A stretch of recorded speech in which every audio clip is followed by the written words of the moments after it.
Start with the 50th example, and what is said here, the bob of a pendulum is having a mass of 40 gram and a positive charge of this much. It makes 20 oscillations in 45 seconds. A vertical field pointing upward and magnitude this much is switched on. How much time will it take to complete 20 oscillations? Okay, so basically now we know that the time period of a pendulum is given by 2 pi under root L upon the effective acceleration at the mean position. If the pendulum is suspended and only G is acting, so time period of the pendulum will be 2 pi under root L by G.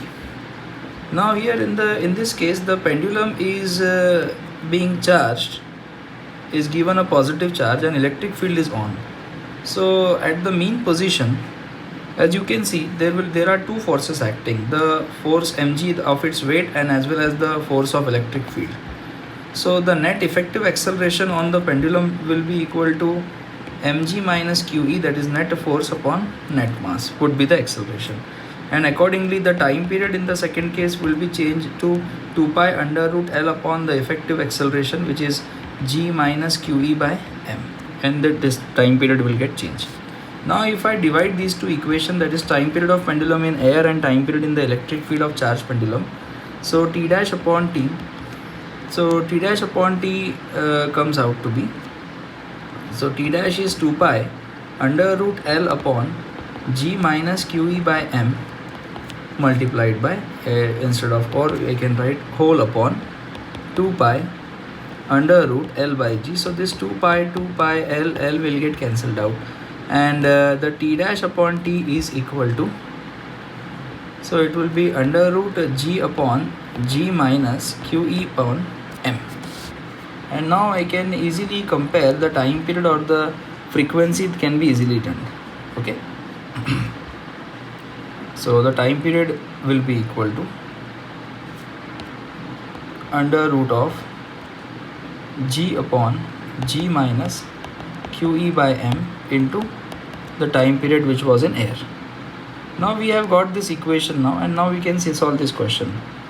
Now it takes 20 oscillations in 45 seconds. So same number of oscillations can be done in how much second now? So for 20 oscillations, the time required for 20 oscillations will be 20 times of the time period, while the time period is this much. For 20 oscillation it is under root of g upon g minus qe by m times of the original time period. And how we can calculate the